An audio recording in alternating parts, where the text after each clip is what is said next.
3-year-old, 2-year-old, got a ham from Toy Story and a Mrs. Potato Head. I thought he literally got a ham. No. I was going to say, I want to go to that UFO catcher where you get food. And then today, while we were on our way to Detective Pikachu, she got a message from that same friend of her 2-year-old with a Slinky from another arcade. Did you tell like Karen, a Slinky dog, like not just a Slinky? Did you tell Karen that the reason that she only got Mickey and Donald is because Goofy's dead? I can't comment. I cannot comment. Oh dear. This is not the podcast for. Yeah, that has its own separate series now. I mean, technically, we already got past. I think didn't we already get past the part where Goofy died? There are things I want to say, but I can't. Well, you definitely can if it spoils the video game that I'm currently playing. Yeah, no, exactly. Although I'll definitely be watching out for Goofy to actually die in this game now. I was going to say, is that a spoiler in and of itself?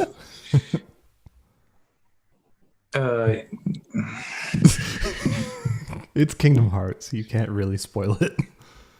I feel like you can spoil it and then it just immediately, unless you are deep in that series, it just immediately all leaves your brain. Because it would leave my brain. I am now deep in the series. No one's allowed to spoil it. Right. There are some implications for who may or may not be the most powerful mage in all of Square Enix games, include like all the Final Fantasies, it's not even just mage, most powerful magical being, maybe. I appreciate your point too, Allison, which is that. Well, it's like, as somebody that's not into it though, I've actively watched like a very long video that goes through the entire plot of Kingdom Hearts, just because I was like, I just want to know what it is. And if you ask me to tell you any of it, I'd be like, What's funny is that now listen to lore reasons, and it's the exact same thing. It's a very funny podcast, but it's also there were a few times where I was like, why are you doing this if you didn't want to do it the right way? Like, I love those people, but I was also like, you're basically just taking a bunch of videos that other people's work, transcribing them, which they kind of acknowledge. So I'm not like trying to hate on them. But they acknowledge, they properly source. Yeah. I just thought it was funny, like in the amount of time that they spent, they could have just played a couple of the most important games. They got a lot of other stuff going on. Like watching some short explainer videos is a lot quicker than playing through those games. Well, I just mean because of the amount of time between the podcasts and then the amount of time that they spent. Like, for example, they talked about Fragmentary Passage for over an hour when you just can play that game in like. But then they're not talking about it. I understand. All I'm saying.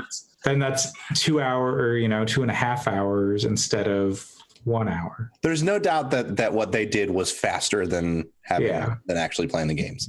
I think it is funny though, because I do think listening to them talk about it the way that they did it, I think that is an inferior way to understand those games. I mean, like to watch the explainers and stuff. Yeah. I would almost argue that you may as well just watch the explainer for Kingdom Hearts 3 and then you can. There was a really good tweet, like a really good thing someone made. I wonder if I can find it. Aha. So we don't have time for you to listen to this now. I'm going to send this to you. Okay. I think this is it. We have a message from one Sean Kathleen Hamilton saying, "Hi." Oh, it's my mom. Hi, Mom. Hi, Pat's mom. Hello. Good morning. Good morning. All right. What am I doing? Okay. Share this out. That's not who I want to do this as. I want to do it as me.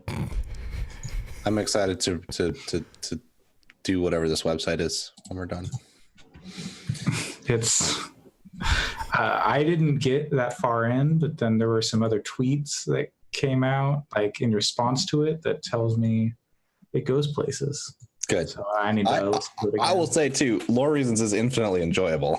I definitely do not mean to be. Oh yeah, no, it's a good time, and as such, endlesslore.polyatomic.org is also a good time. I also think that if they ever do a Lore Reasons where one of them has actually experienced the whole thing, it will not be as good. Oh no, they should pick things that none of them know anything about going in, or try to do it. At least like that one person knows nothing about, and that person has to try and explain it all. Yeah. I just think it was definitely. Least, yeah, I think it's definitely helped by the fact that like even Kato doesn't know, didn't play anything after like Kingdom Hearts 2. All right.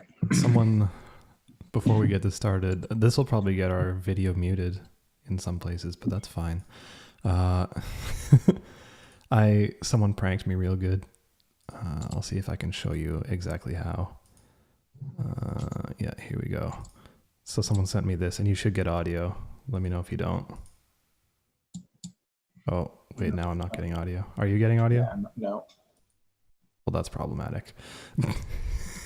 Problematic Dave isn't giving you audio. Oh, no. All right, well, I'll do it another time. Or I'll just send you the link. Yeah, just send us the link. Yeah, I'll do it right now. You don't have to listen to it right now, but it would have been pretty funny to have as part of the podcast. Well, now I need to know. Oh, all right. Anyways, shall we? Once I click on this link and...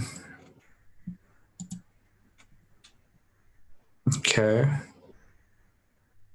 Okay. Oh my God, my cat is going crazy. Yeah. This is the song. I have to send this to my friend because I think his favorite band is The Killers, but his favorite song is the one depicted. That's very good. Yeah, because they play it straight for a solid minute. I'm just gonna send it to him and say important and then the link. That's some mouth sounds energy right there. Yes, it is. Okay, I just got to it. Which anyone Everyone listening who has not experienced mouth sounds, you should probably search that and do it. And all of Neil Cicierega's work. All the way back to Ultimate Showdown of Ultimate Destiny. And Potter Pals. Yep. Potter Pals is good. I actually don't. Yeah. Some of the older stuff I don't feel that it's aged as well. But it doesn't matter that it hasn't aged. It's that he's been like in the zeitgeist for so long. Yeah, that's definitely so reliable and like he hasn't milkshake ducked. He hasn't, which is good. Mm-hmm. But I actively remember like the thing that kind of keeps me going with how long it's been is I actively remember being on a school trip and people doing the Potter Puppet Pals, the like mysterious ticking noise. And they're doing that, but they're doing that in an airport. So then when somebody says pipe bomb, I'm like yelling at my friends going, stop. That's a bad idea. No. Like I remember just like yelling at my friends like, don't say that. Oh my God. You can't say that in an airport. This is a post 9/11 world. Like it's not okay. The funny thing is I encountered the exact same situation when we were traveling in New York. So we were in JFK. Oh God. And God. My immediate reaction was the same. Worst place. Yeah. All right. Well, speaking of bringing it back down tonight. Yeah. To bring the structure of my hat back down to how it's supposed to be. All right. Be ready? Hell yeah. Mm-hmm. All right. Greetings, cowards. Welcome to Gaming Fix episode 71. I am your host, Andre Cole. Can you feel that? I feel it in my jellies. I feel Alex Jolina. That is worrisome. You are very far away. Pat, I feel you in my jellies. I'm roughly equidistant, so I had a thing I was going to say, and then you said all that, and I can't do it now. Allison, you're too far away. I don't feel you in my jellies. That's probably for the best. It's not that much further in the grand scheme of things to get to Allison than it is to get to us. It is May 25th, 2019. It is late for me, but is early for y'all. I just saw Detective Pikachu. That's great. Good ass movie. Yeah. It is. I want to see it. So okay, here's my issue. Black Panther got a Best Picture nom, but Black Panther isn't as good as Detective Pikachu. I find that very hard to believe. No, it's 100% true. Detective Pikachu is maybe a perfect film. So Detective Pikachu is better than any movie in the MCU. Yes, what you're saying? Yes, it might be the best movie ever made. Okay, interesting. So this is bullshit then. No, what you're telling me. Do you see this hat? So I should not watch this film because it will ruin cinema for you. Me bullshit. It will ruin cinema for you, and I don't know if you want to do that to yourself. I saw John Wick 3 this week. I'm guessing that's better than Detective Pikachu. Detective Pikachu was 6. John Wick 3 out of 5. How many human beings does Detective Pikachu murder in that film? None. He saves a bunch. Okay. Well, John Wick kills 167 people, I think, approximately. Hey, you know what? There's enough murder in the world. There's enough. I didn't count. Someone else did, though. Okay. In the world. Okay. I was like, I sure hope that you weren't sitting there in the theater going, "Oh yeah, that's another one." And I would do that. I would go back and see it and record. It's a very good movie. Well, I haven't seen John Wick 2, but having seen John Wick 1, I honestly don't know how, because it just goes so fast. He's just like boom, boom, boom, boom, boom. Yeah, that's still a thing. I'd be like, no, I missed one. I would say that John Wick 3 is probably the most brutal of those movies too. So yeah, okay. I was warned by Jessica. There's only you can't like ease off. I guess you could. But there's the thing I've always told people about John Wick is that it's so video gamey that yes, it's very violent, and yes, there's a lot of like bloodshed, but that there's not a lot of gore or anything. No, it's a lot of like squibs or CGI. Yeah, it's still not a lot of gore, but there are some, like someone's neck gets broken in a very their like head is like to the side kind of way. There's still no like actual gore, but there's some heads that get exploded, and they cut away so fast that you don't see anything but you know what happened. Yeah. So yeah, it is definitely the most graphic of those movies, even though it's still not like Tarantino kind of stuff at all. Totally fair. I will say Apalm has like the Sonic like weird teeth thing kind of going. Like not like human teeth, but I'm into that. So they got some like close-ups on that Apalm mouth, and it's a bit much. I want to go see that movie. Maybe it's Memorial Day weekend in the States. I am not bullshit. That movie is real good. I'm sure that I'll like it a lot. Yeah, and it might be a perfect movie. You know, if we're talking about stuff, there is one plot hole, like major plot hole, but I don't care. I'm willing to forgive it. Yeah, if we're quickly, it makes the Pokemon anime. The Pokemon anime is canon to Pikachu. That's amazing. I didn't know that. This is 20 years after the first Pokemon movie. Wow, they that's actively reference it. That's very cool. That's crazy. Yeah. But yeah, if we're talking about stuff we've been watching, I'll very briefly say I've been watching the HBO Chernobyl series. It's real good. I don't know if I can do that to myself. It looks phenomenal, but does it have a bunch of puppies like Drew Scanlon's cloth map feature about Chernobyl? Sadly not. I think maybe that's for the best. Yeah. Based on the subject matter of the video game that I'm playing this weekend, I don't know if I can also handle watching Chernobyl. Yeah, I don't know. Okay, so if we're also recommending things that we were watching, the new Lonely Island special, why am I finding the Bash Brothers? Is that what it's called? The unauthorized Bash Brothers experience. I know nothing about baseball, and this is about baseball in the 80s, and yet is this like their Tour de France like movie? Or that was What? that Lonely Island, or was that just No. was Andy Samberg part of that? Like Kit Harington and John Cena were in it. Tour de What? France. It was an HBO thing. It was like a fake Tour de France. I've And like heard. John Cena's in it. He hangs dong. So I know what you're talking about, Andy but Samberg is in it. Okay. I had convinced myself that wasn't real, that I had made that up. It was pretty good. But Was that in the 45 hours in hell or something, like the tennis one they did with Kit Harington and Andy Samberg? Weird. Yeah. They've done a lot of HBO stuff. But anyways, no, this is on Netflix. It's 30 minutes long. They call it what are they called? Visual poem. A visual poem. Right.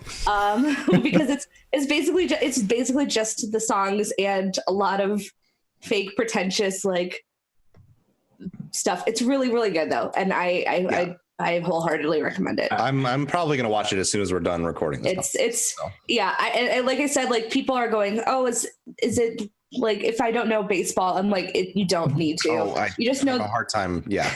You just need to know that these are from baseball from the late 80s, and they used a lot of steroids. Like that's it. Does anyone have soggy bone syndrome? No? No soggy bones? Okay. Is Jose Canseco in there? Oh yeah, he's one of the main characters. Great. Oh God. Okay. Well, He's played by Andy Samberg. I guess. Wait, what? Okay. Okay. I thought they actually got Jose Canseco. No, but he apparently had him. Okay. No, but he apparently tweeted that like, hey, if you're doing a sequel, I'm in.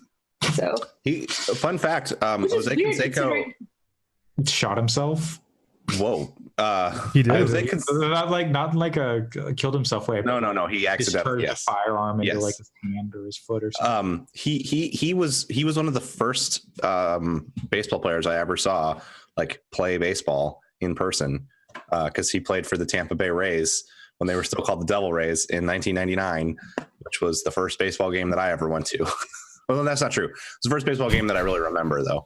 The first baseball game I ever went to was a minor league game in my hometown, and someone got hit with a ball and their popcorn exploded and went everywhere. It was really fun. That's pretty good. Anyway, so there's your recommendations for this May 25th. Come back next week with your 500 words on each of the things we've recommended. And only then you'll be allowed to listen to the gaming portion of our podcast. Yes. So come back next week for this week's Talk About Games. Alex. Hey. What's up in the world of Alex's video games? So again, I've been super busy, so I haven't played a ton, but I was inspired to play a specific series because of a trailer that came out. Yeah. Was it Kingdom Hearts? Did the trailer come out for Kingdom Hearts? I don't know. It's maybe. Who could say? Yeah, no one really knows. So I have started playing about 100. Final Fantasy VII. Yep. Yep, my favorite. No, I've started playing a 150-hour series known as Umineko When They Cry. So it's a part of the When They Cry visual novel series. Sea-Cat When They Cry. Yep, Sea-Cat. Umineko. Mm-hmm. But I think it's actually Seagull. But so the when they but it's like it still sounds like Sea-Cat. It does sound like Sea-Cat. But the When They Cry series is really fascinating. It's right now it's got 2 visual novels, 2 games, as well as 2 anime, which tell basically the same story, but the visual novels are obviously more detailed, kind of like the Steins Gate thing. But actually, they don't call them visual novels. They call them sound novels, which is kind of interesting because they don't actually have any voice acting, which would be off-putting for some people, I'm sure. But it's more about like developing a really nuanced soundscape for everything. So it's like really based on sound design and stuff like that, which is kind of neat. And the stories that they tell are really fascinating. Like, especially if you go back to Higurashi, the first one, it starts off as just this, it seems like a pretty straightforward horror kind of thing where there's just a lot of murder going on, and then things get real weird. It gets extremely weird. Yeah, but like in a very consistent way that explains absolutely everything. So like it's really well done. Umineko I don't know that much about. So I'm about 2 hours in. The story's really cool so far, and it seems a bit more nuanced than Higurashi, which is surprising because Higurashi has a pretty in-depth lore. So yeah, I'm going to be continuing with this. It's a really long series. I don't have that much to say yet, other than the writing is extremely good and the localization is extremely good. But the reason for this was that there was a trailer that came out just last week for the third entry in the series called Ciconia When They Cry. It should be coming out this summer, and it was so buck wild that I had to know what happened in this second entry because I didn't know. Because both Higurashi and Umineko, so the first and second ones, are kind of set in the 80s and have this like, I don't know, kind of antique store vibe to them. That's the best way I can put it. Like, there's no technology. Like, they don't even really have cell phones, like 80s cell phones. It's just very, very grounded. Whereas the new trailer that came out is basically like cyberpunk, and like got neon lights, and it's like super modern, and it's like they're doing some spy shit or something. And like all the characters that they show are new, but they through voice acting, you hear them reference some of the previous characters that have shown up in the series. So I'm just wondering, like, okay, how did they get here, and what happened in Umineko for this to be, something reasonable to happen? So yeah, no, that's what I've been playing. I was thinking that I needed to play Umineko eventually, so I'm really interested to hear how you feel about it. I also need to play Higurashi because I've only seen the anime and I love it, but yeah, want more. So be warned. Well, not warned, but if you're going to play either of them, make sure to get the updated versions, because you're not going to want to play the originals with all of that original art, because it looks like ass. Real bad. Like doo-doo. Yep. And I will say that the trailer for Ciconia, the new one, the art currently looks like ass because it is that original artist and writer. So that'll be a bit tough to come to terms with a little bit, but it's fine. Interesting. Okay, wait, is this thing playing on the stream now, the trailer? Yes, correct. Okay. What? Okay. Yeah. Okay.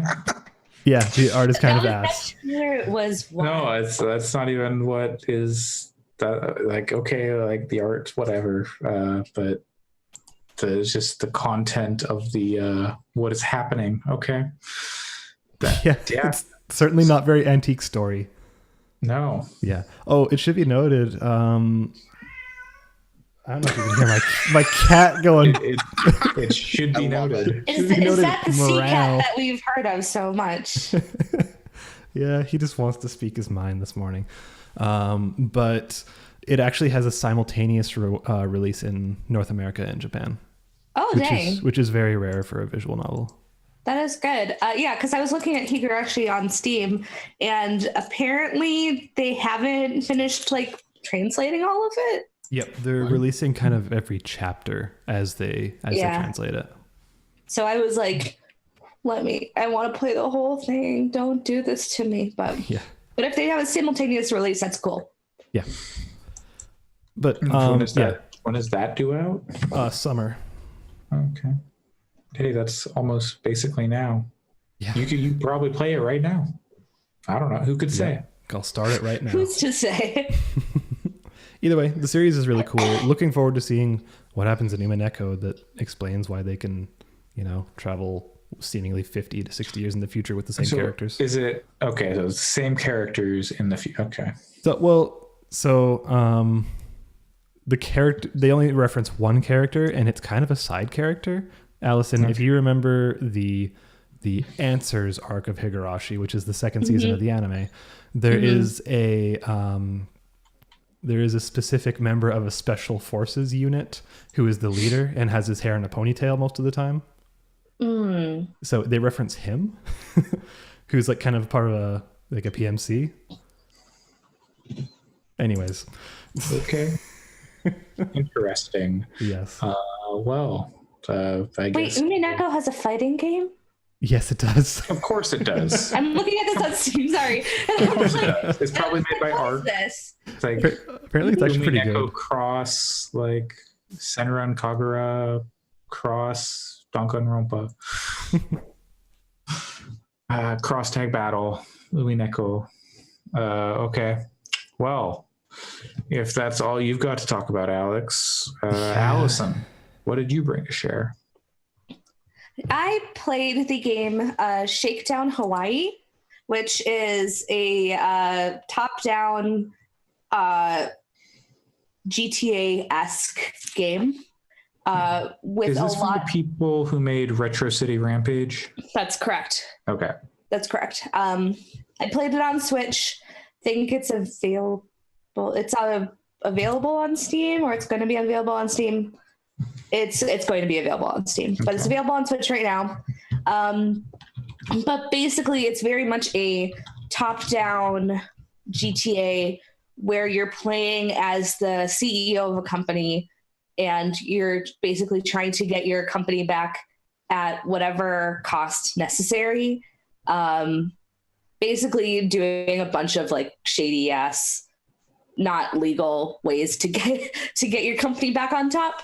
The one thing that kind of got me interested in this game, because I'm not normally a huge GTA person, is that there's a whole business management aspect of it, where you are buying up in different parts of the island you're on, and you are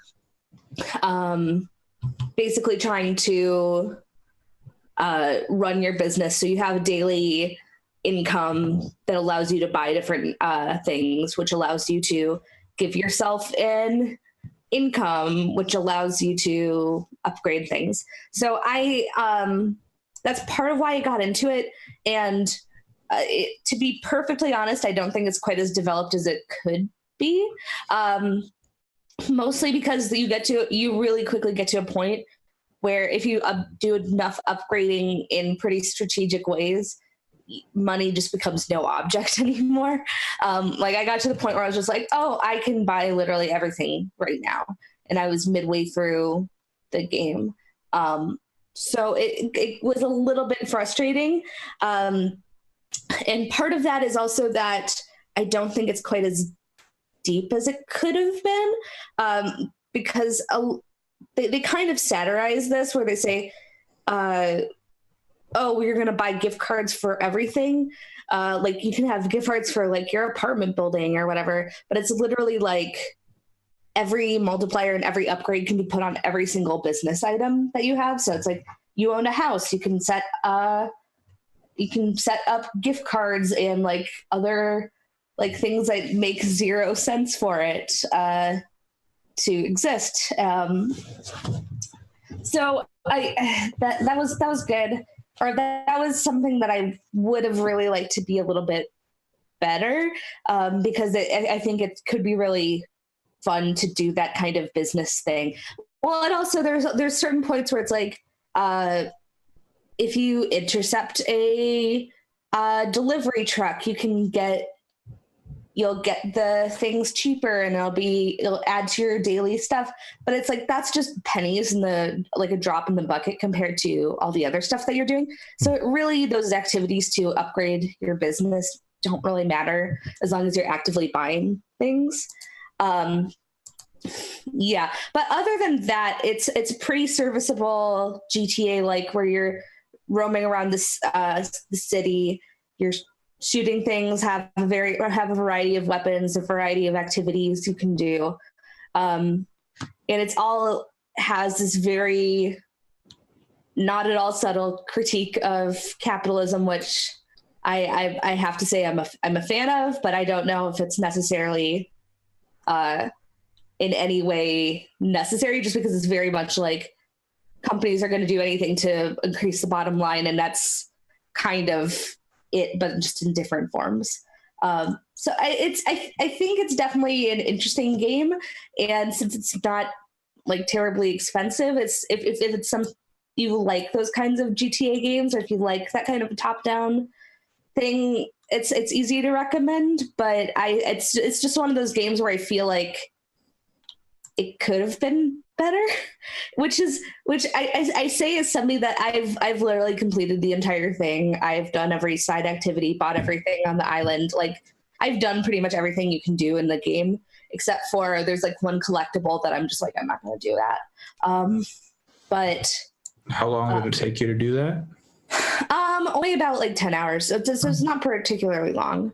Yeah. Currently, the game is on sale on the Epic Store for $10. Normally $20. Yeah, it's normally $20. It's I bought it for $20 on Switch, which isn't terrible. And it is. There are a bunch of like individual challenges that are pretty fun. Like one where you're in a monster truck, for example, and have to like crush as many vehicles as you can to get points to like have it be like a little. It's just like a little side activity that you can do for fun, and there's like little side activities you can do with pretty much every weapon in the game. Which one of them is a hair dryer, one of them is a flamethrower. So there's definitely fun to be had, and I think that with the price, it's definitely easy to recommend for that price. It's just something where I kept like feeling like, man, this game could be so much better. It's interesting because I had the same reaction to Retro City Rampage when I played it. Same here. Like I happen to like the first two GTA games quite a lot.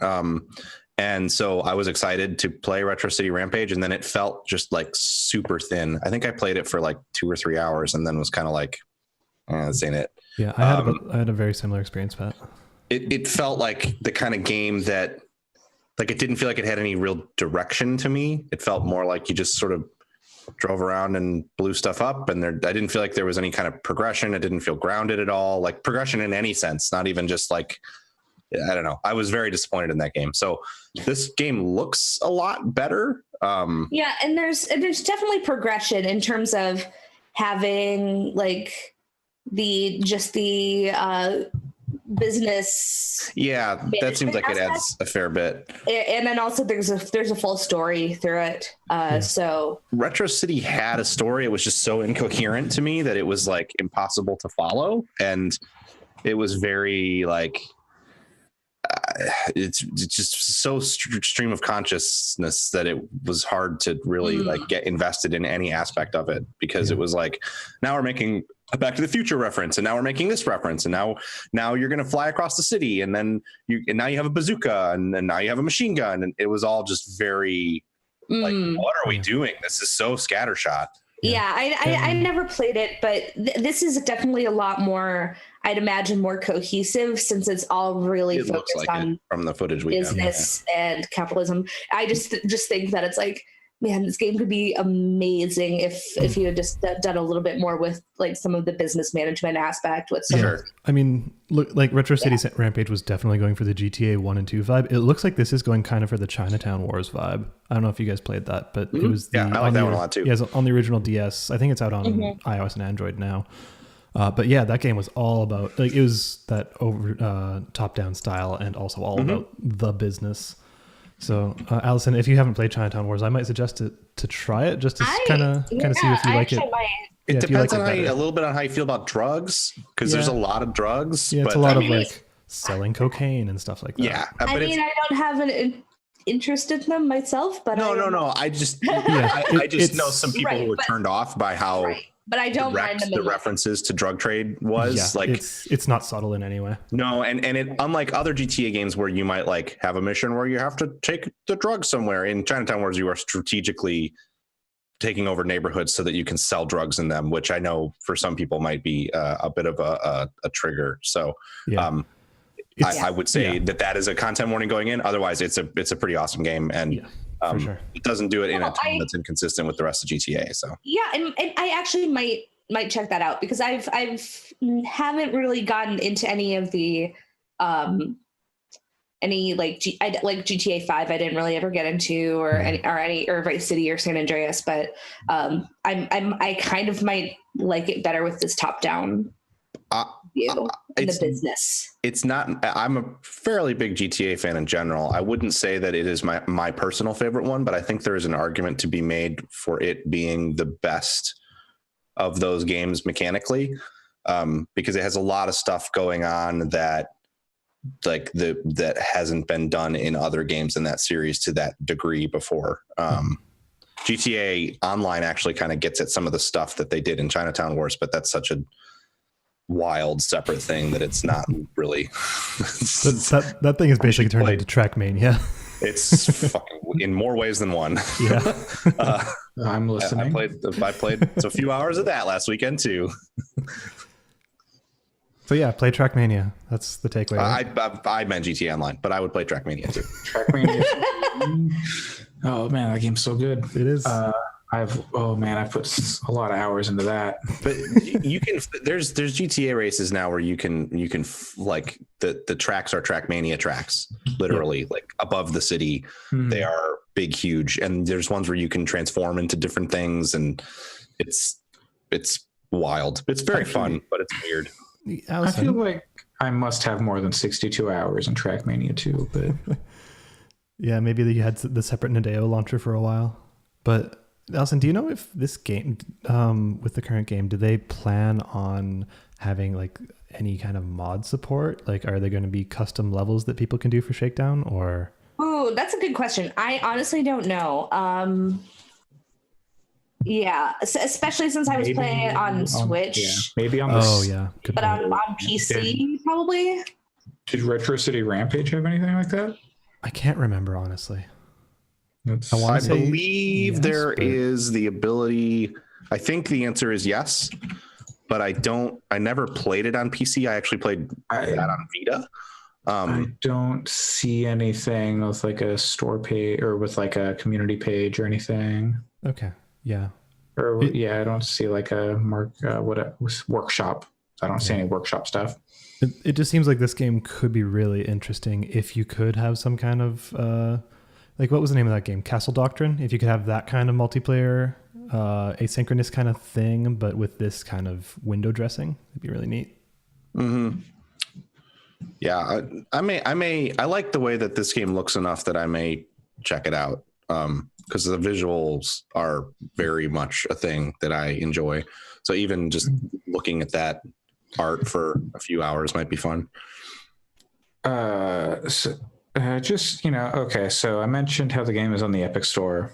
And of course, you look at the reviews for Retro City Rampage, and you got people complaining about the Epic exclusivity. Yeah. Apparently it's like 1 year exclusivity. And this person was going to buy Hawaii. A cracked version magically appeared on my hard drive. Thank you. Valve should just ban these people. Valve should, yes. They should. If they're going to come in and say, oh, I pirated this game, banned. Yeah. There's a lot that we could say about the current Epic Store versus Steam. It's just there's a lot. There's so much garbage and junk on both sides of that equation that it's like I'm where I've landed on it. We don't have to get into a long discussion on it, but where I've landed on it is I'm certainly not going to boycott a game because it's exclusive to the Epic Store. Like if I want to play this game and I end up wanting to get it, it'll probably be on PC and it'll probably be on the Epic Store. I'm not thrilled about the way that Epic is doing business either, but at a certain point, like there's really no winning because Valve has done so much garbage over the last few years too that like if you are self-righteous and saying I'm not going to shop at Epic, I'm only going to shop at Valve, you're not morally in any kind of high ground. No. It's just a whole right. And I mean to be fair, like there has definitely been a mess on the Epic Store side too. Totally. Yeah. Where I would necessarily be like, well, that's it for them. Like, I don't know. No, that's where I'm at too, for sure. At first I was kind of... Yeah, in the past, I'd say year, Epic has given me more money than I have given them. It's so funny. I got my refund for Paragon? Is that what it's called? Yeah. Oh, yeah. I don't remember the name of that game. I've gotten more money from them than I've given them. And I've got like 4 games on the Epic Store, but I've gotten them all for free. Yeah, I bought Hades. That's the only thing I've purchased so far through the store. But I'd like to play that observation game. That's Epic exclusive right now. And this game looks interesting. There's the Outer Wilds is coming out next week. But I'm going to play that on Xbox. I think so. That's less of a thing. Yeah.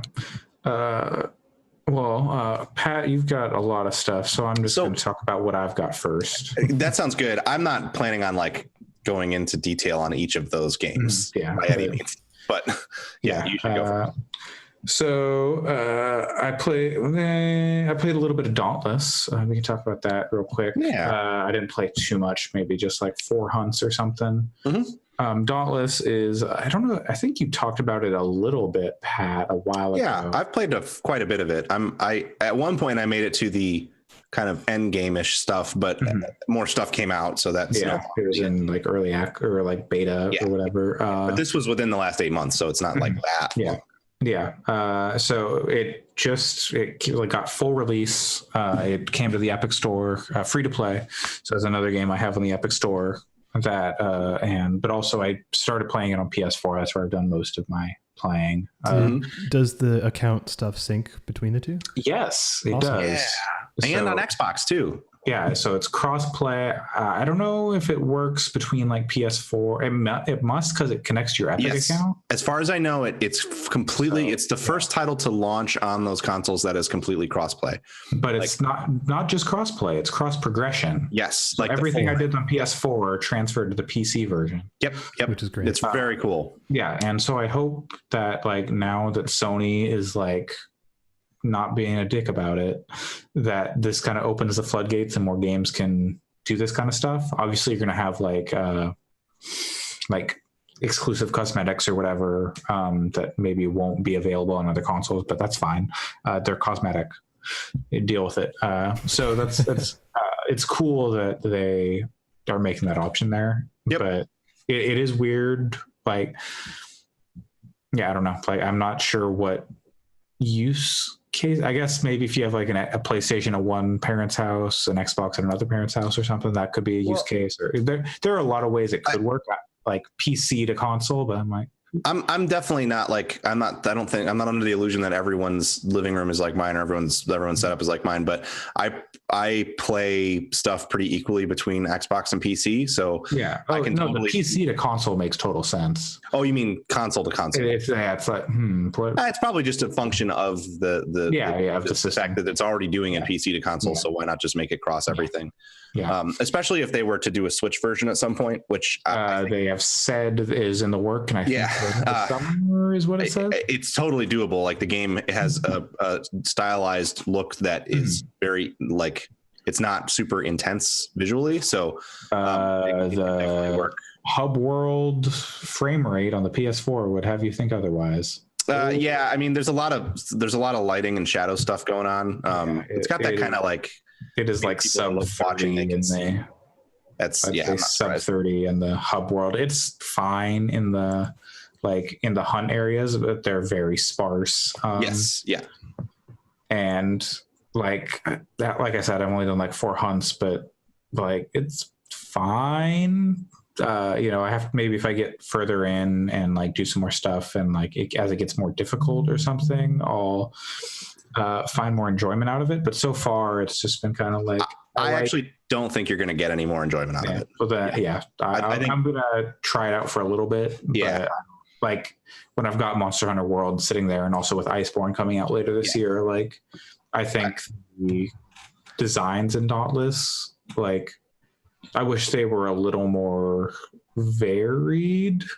Like, that becomes a thing later on, but the thing is, if you're coming from Monster Hunter World and that's kind of your benchmark for what you want out of it, it never will come anywhere within the stratos of that. And I think Monster Hunter World was lacking in like amount of monsters compared to like 4 generation or 4U, which had like everything, and World doesn't even come close to having what 4U had. So the things I really like about Dauntless versus Monster Hunter, as someone who only kind of got into Monster Hunter with World, I felt like World is so cool and so incredibly well made, but I felt like I would boot up World and then I would spend about a half an hour before I was actually in combat with a monster.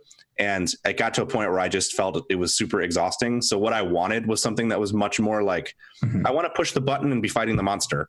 And that's what Dauntless does. So that's kind of why I like it. But I think for people who already really like World, it's so much, it's a much simpler experience in terms of all of the stuff around the hunting. The hunts themselves, like the monsters themselves, do get more complex and more varied and like harder later on for sure. And there is more gear consideration that you have to make later on with like how you want to equip yourself.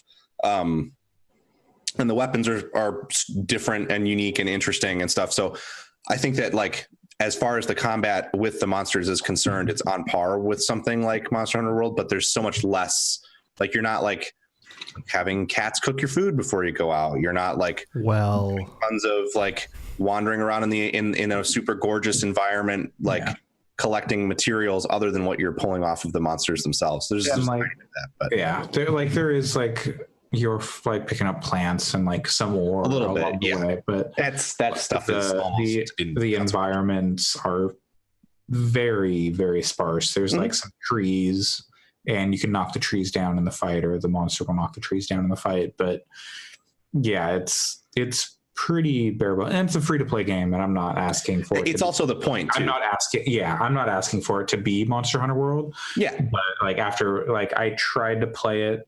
So like when it was in beta, and then there were server issues, and then I just never got back around to it. And then every time I've tried to log in, it's been like, oh, you're in line. And I heard they had some server issues when they first launched, and like they're working them out. Like I haven't had to wait long to get into it. But it still seems like their server stuff is like, oh geez, we've got so many more people than we were expecting. They're a super small team. Hey, good for them for having a successful thing. And if I think if Monster Hunter didn't work for you for whatever reason, like it was like it was too intimidating, this is like a cool way to maybe ease into it. It's also, and then maybe go back to Monster Hunter World or whatever. Would you say there's anything that Dauntless does better than Monster Hunter? Tutorialization. I also think that what the things do. Like I said, I don't want to like dunk on Monster Hunter either, because I think it's exquisitely made. But like, again, for somebody like me, when I get home from work at the end of the day, I don't want to do the like 25-30 minutes of prep work to decide all that stuff, and then the 25 to 30 minutes of running around in the environment. And that's not that long, that's an exaggeration, but the like 10 minutes of running around the environment to find where the thing is, and then the like it just got tedious for me, I think. And I think if you felt that way, then Dauntless is a much more snappy, like you get in, you fight the monster, you fight it, it'll run away. Character action game. Exactly. Yes. Could you view this as playing PUBG versus playing Fortnite?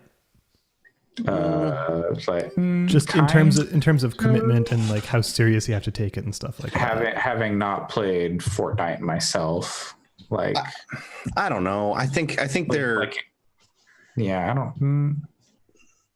I think it's. I never took PUBG super seriously, so that's totally fair too.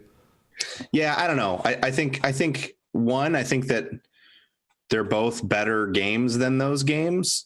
If that makes any sense. Like I think that Monster Hunter World is a better game than PUBG, and I think that Dauntless is a better game than Fortnite in terms of like it being like unique and interesting, sort of. Like I guess in a way I almost don't think that Dauntless is as much of a lift from Monster Hunter World specifically as Fortnite is from PUBG.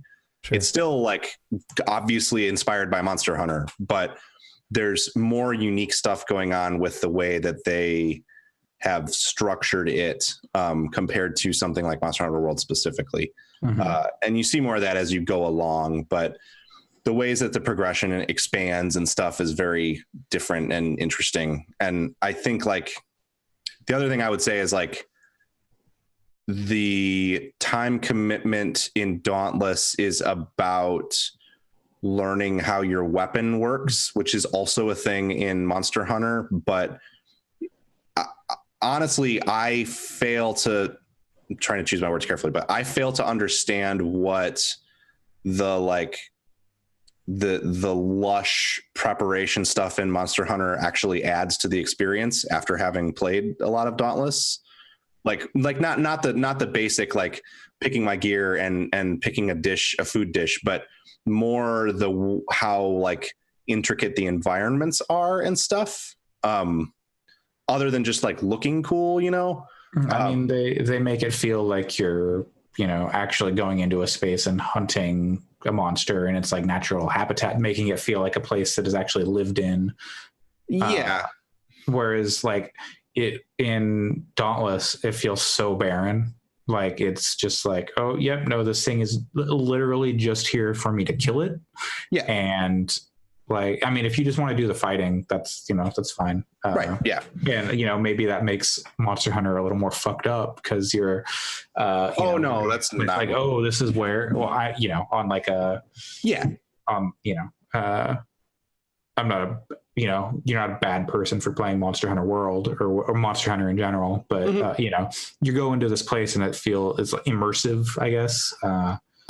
I guess, and to more directly answer your question, Alex, I don't think that there's anything in the core gameplay other than maybe tutorialization that Dauntless does better. But the other reason that it appeals to me a little more is that they more consistently and frequently add new content to it.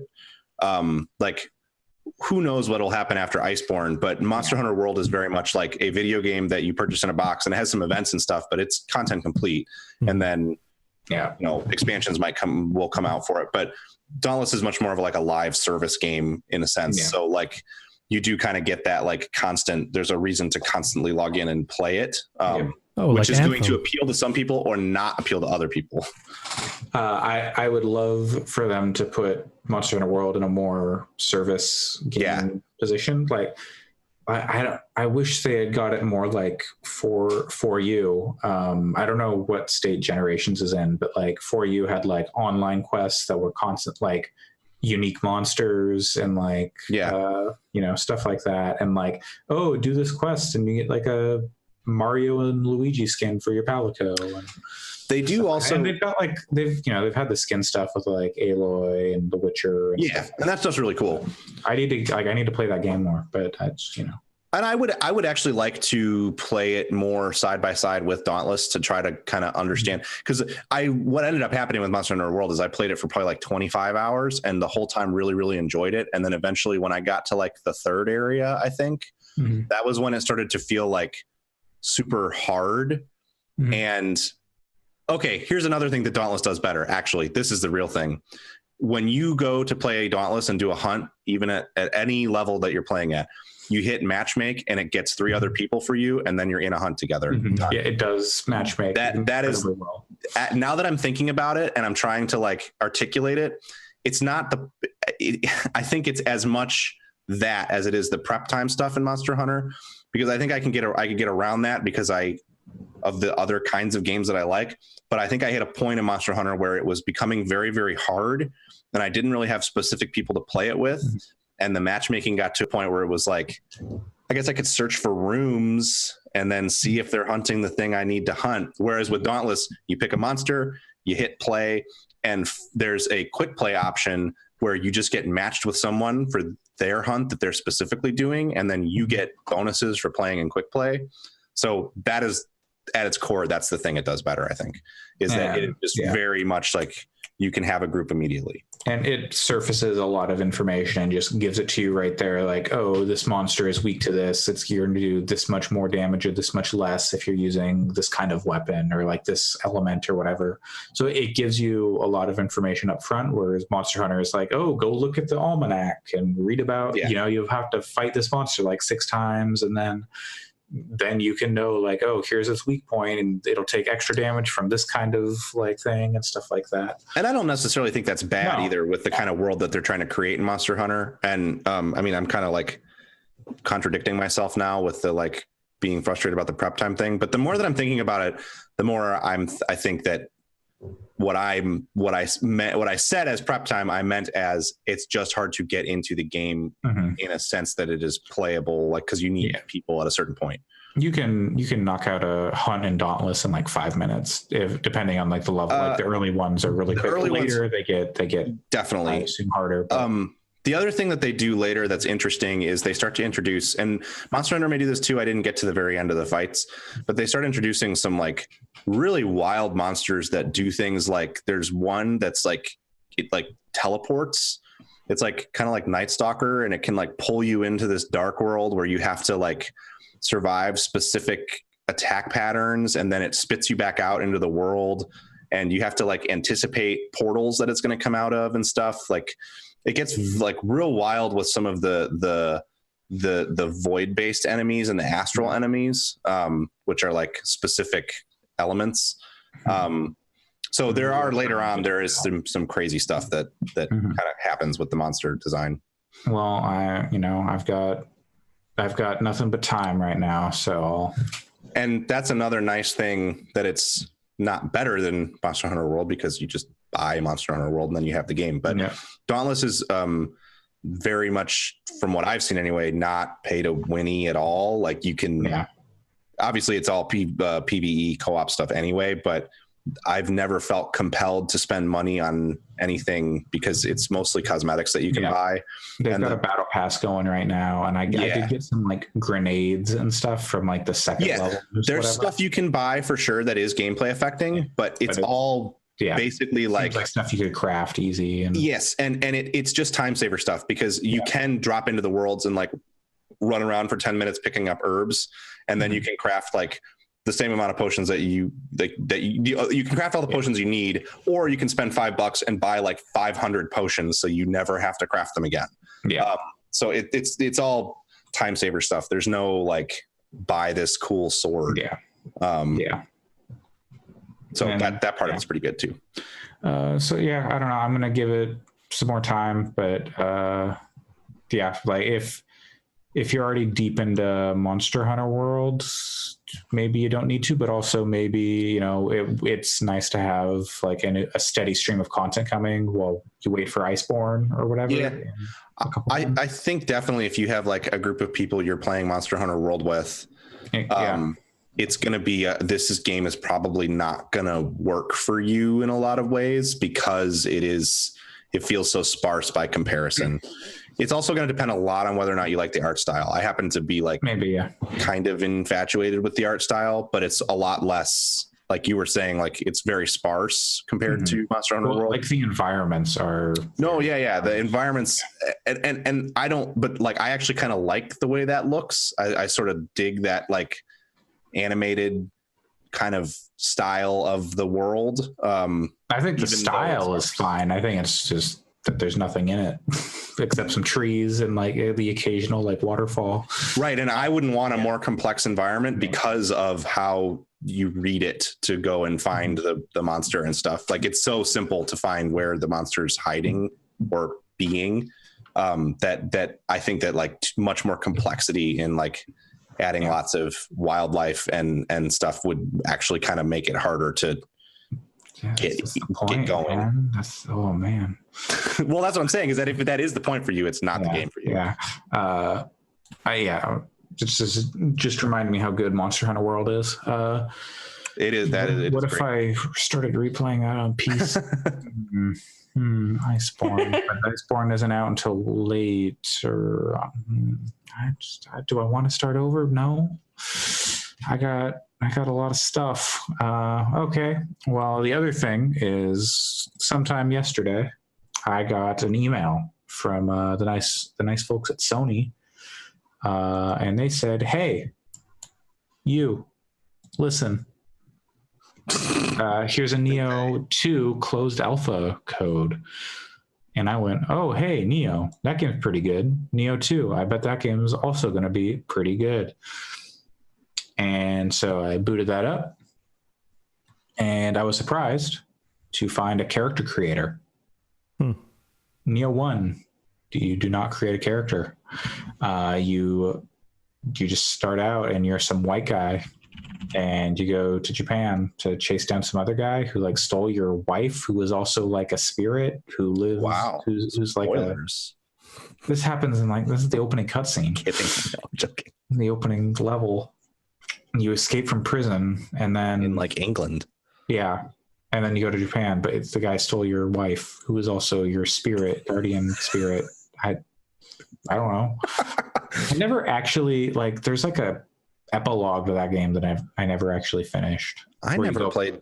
I never go back to London.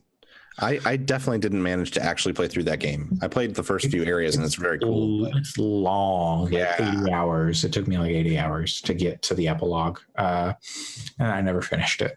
But that game's cool. And so Nioh 2 seems to be very much a similar game. If you are unfamiliar with Nioh, it is like Dark Souls-esque, set in Japan, like deliberate combat. You're taking on as few enemies at a time as you can, but set in like feudal Japan. But also there are like yokai about, or oni, and like demons mixed in with the traditional human enemies who you are fighting. The twist on 2 is you are half yokai. Your character that you create is half yokai, half human. So that gives you the ability wherein 1, when you activate like your guardian or your spirit entity or whatever, you just kind of like your sword got like super powered, and like you beat people up and like did some stuff with like elemental damage and whatnot.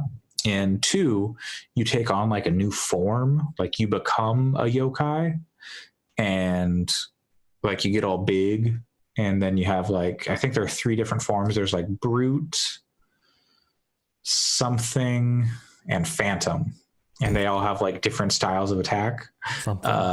Yeah, so the 3 spirits that are in the demo, like the brute one, you just have like a big club and you do like a bunch of damage.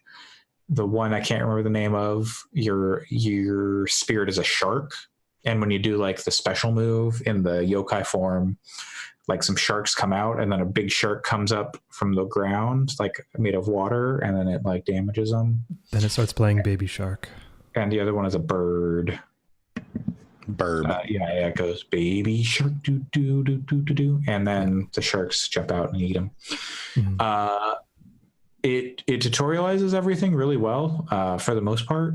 Like there are a few things here and there where it doesn't exactly spell out what it needs, but like Dark Souls, you kind of get like the little bit at the beginning of the game where it's like, oh, here's how you heavy attack, here's how you light attack. But there are like actual tutorial areas and like missions you can do to learn how to play the game. But like some of the stuff, there's like a demon, or like a fang break was like the name of one of the moves. It was like while you're in your brute form, you can like parry an attack and hurt people, but I could not figure out the timing on it. Like, and they just have like, it's training mode. So it's, there's just a demon attacking you over and over. Could not figure out the timing on how to do the move. And coming off of Sekiro earlier this year, where it's like everything was like perfectly telegraphed, and like you knew exactly when to do everything. It just felt bad, which is a bummer. And so like, they're taking feedback and stuff on this alpha. So once I get around to like filling out the, hey, what did I think? Questionnaire or whatever, like, I'll say, yo, this didn't feel right. And can they'll hopefully make that maybe a little better or something. I don't know. We'll see. The combat is largely the same. They've got some, I don't know if they have different weapons. There might be fewer, maybe not everything's in there yet, but they added like, so in this each weapon has a high, a medium, and a low stance, and each of those stances has different like benefits and trade-offs. Like the high stance is very slow, but it's more powerful. Medium stance is kind of like your jack of all trades, like decent defense, decent attack. And then the low stance is really good for dodging and like blocking and like speed.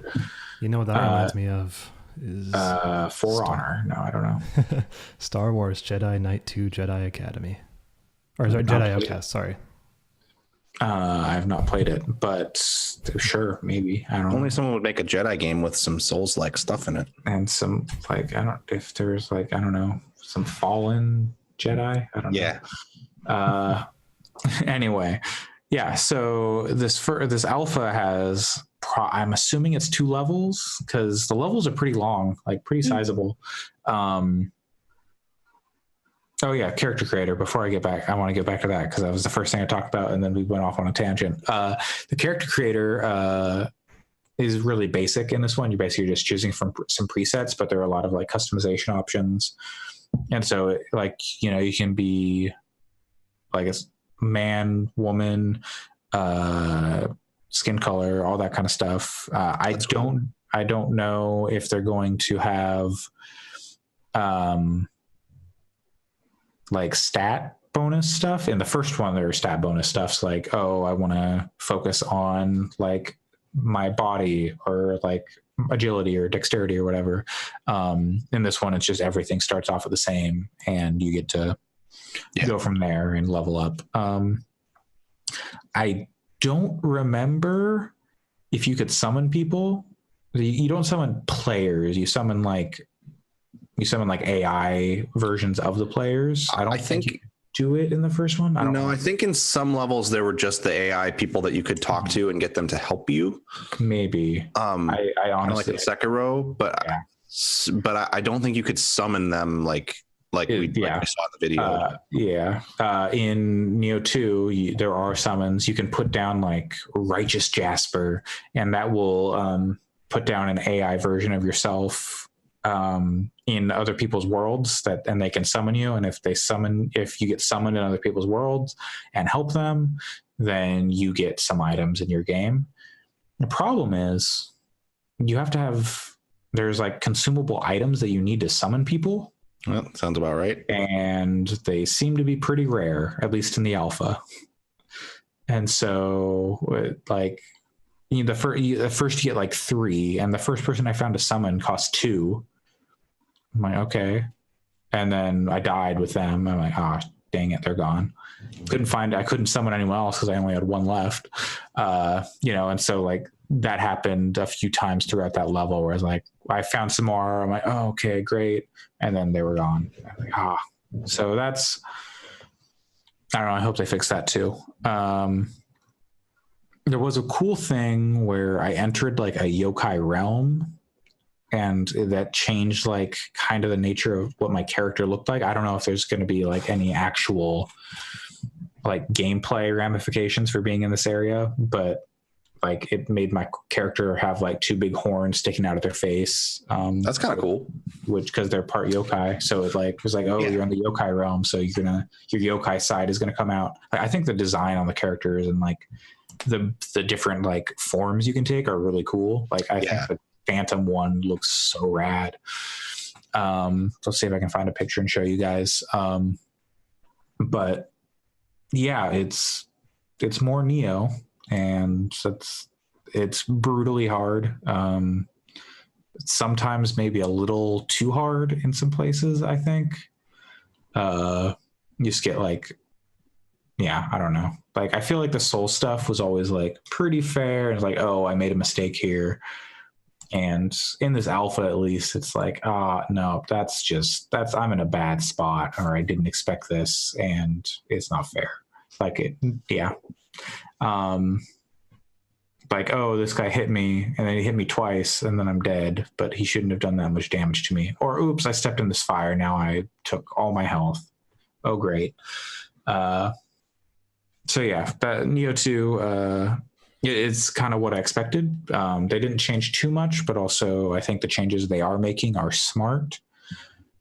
But there's no story stuff in this alpha, so I don't know how that's gonna play out.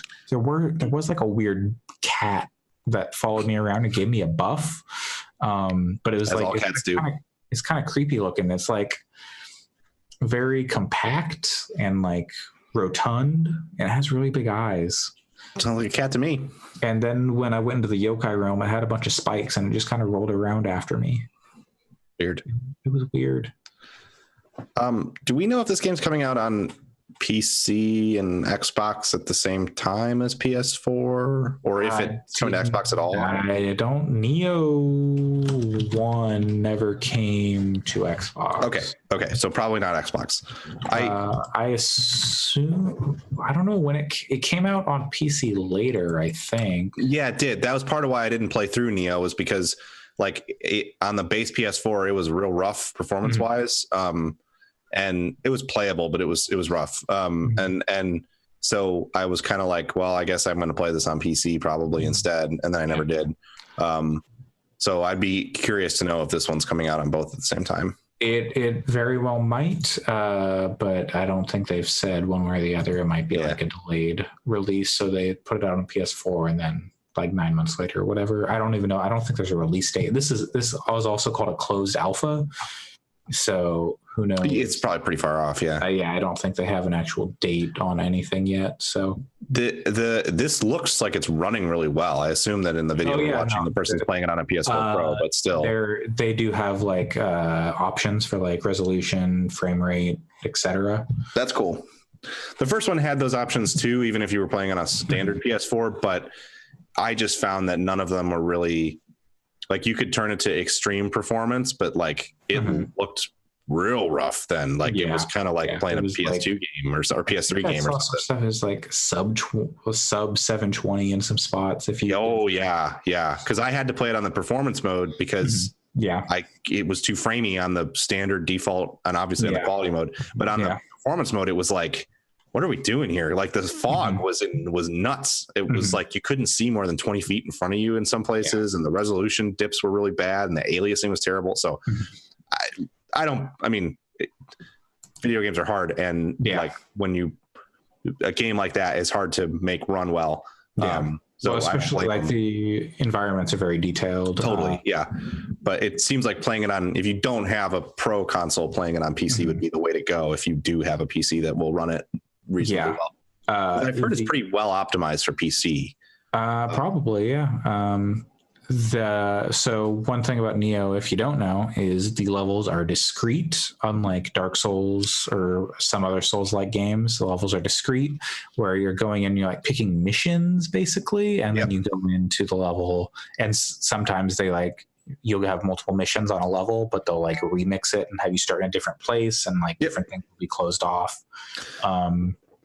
But there are two separate like maps in the alpha, at least that I've seen. I haven't finished the second one. Maybe there's a third. I doubt it though. They're kind of like Hitman levels though, in that there's a lot to kind of learn about them. They have I remember playing in Nioh 1, they vary in size too. Some of them are like relatively small, but still really detailed. And some of them are huge, like a whole area of Dark Souls in one map. So it's discrete maps, but they're definitely not like they're disappointing at all. Yeah, no, they're really cool. And there's one in the first one that's like a ninja house basically, and it's just filled with like trapdoors and like secret things in the walls that you can go through, and just finding your way through that place was a nightmare. But it was also really cool, just like how intricate everything was. So it's like there are a lot of different levels and maps. So it's not just, one thing.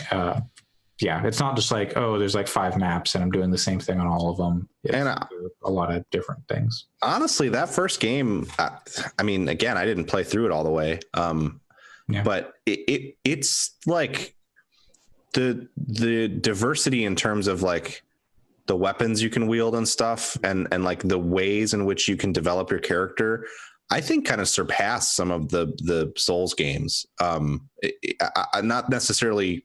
I don't know that the enemy design is quite as phenomenal as in Souls games, and like, so I'm not necessarily saying I think it's better, but certainly from a combat perspective and like a character progression perspective, it does some stuff in that I think is more interesting.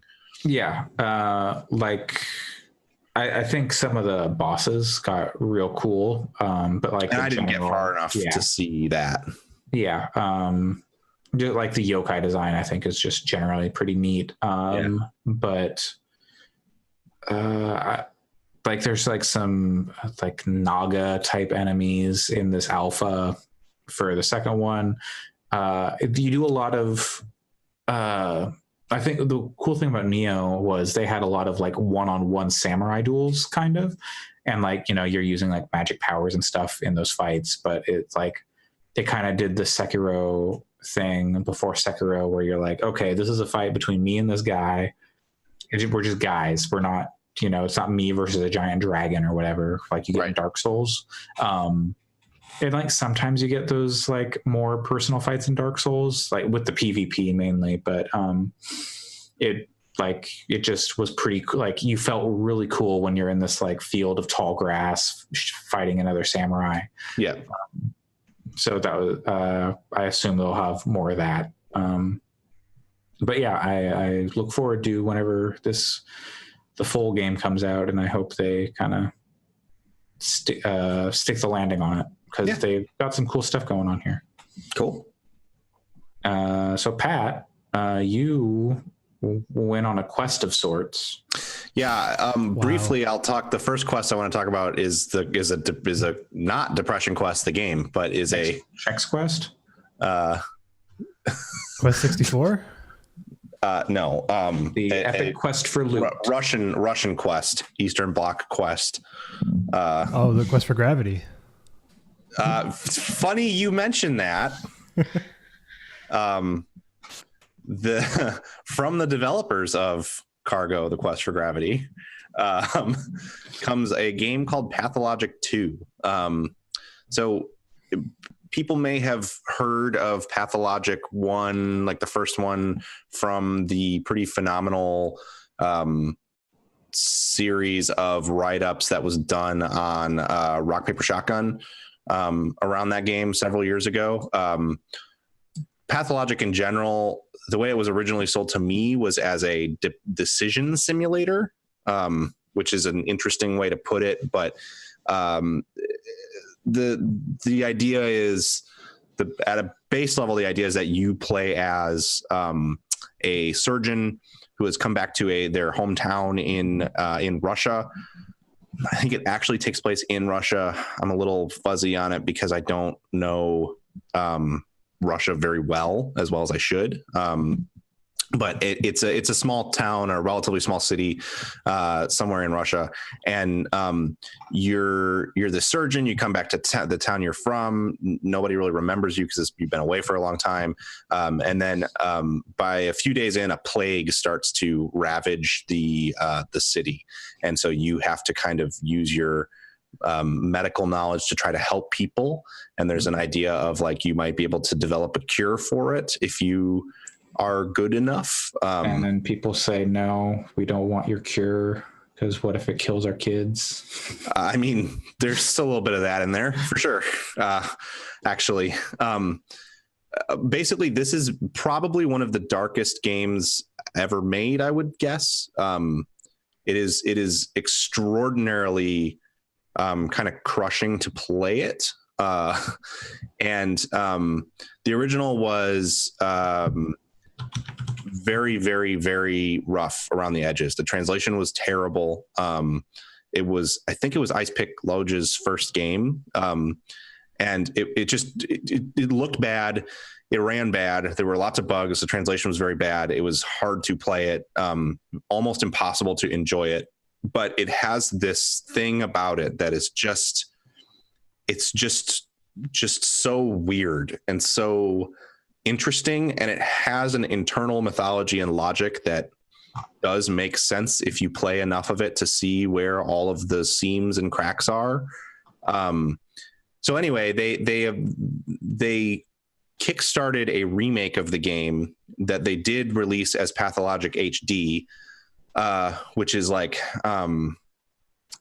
it's updated textures. They fixed all the bugs. They redid the translation. So it was definitely playable and much more enjoyable, or again, enjoyable is not really the right word, but it's much more less frustrating to play. But they also, because they funded so well, decided to make a fuller remake that kind of rebuilds the game from the ground up by more modern standards.